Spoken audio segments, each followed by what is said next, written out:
أشرقت نفسي بنور من فؤادي حينما رددت يا رب العباد. جنگ مذاق نہیں ہوتی اور نہ ان پر مذاق بنائے جا سکتے ہیں.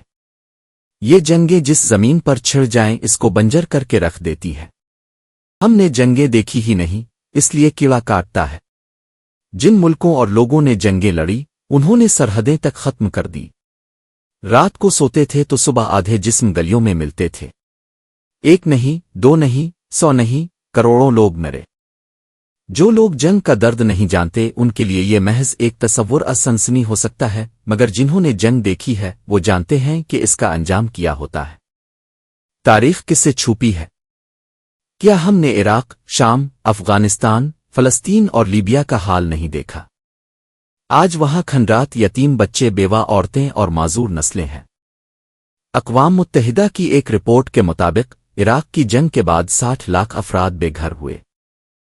شام میں خانہ جنگی سے 5 لاکھ سے زائد جانیں چلی گئیں.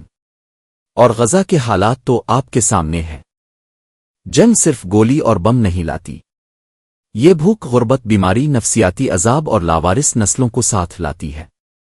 جو زخم جنگ دیتی ہے وہ دہائیوں تک بھر نہیں پاتے. جنگ مذاق نہیں، یہ نسلوں کی قبریں کھودتی ہے. جنگ چھوٹی ہو یا بڑی تباہی لاتی ہے.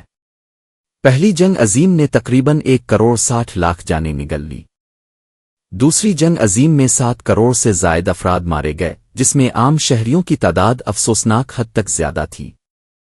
ہیروشیما اور ناگاساکی پر ایٹمی حملے نے لمحوں میں لاکھوں انسانوں کو بھسم کر دیا، اور آج بھی ان شہروں میں بیماریوں اور مزوریوں کی صورت میں جنگ کے زخم باقی ہیں.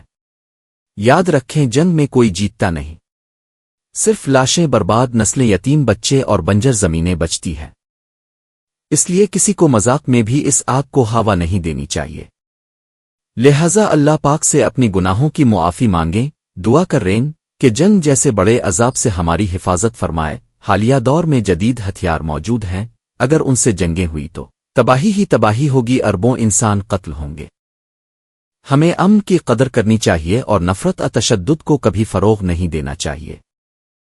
اللہ پاک دنیا اور آخرت کے عذاب سے ہماری حفاظت فرمائے. یہ وہ وقت ہے جب ہمیں اللہ پاک سے معافی مانگنی چاہیے اور استغفار کی کثرت کرنی چاہیے. أشرقت نفسي بنور من فؤادي حينما رددت يا رب العباد.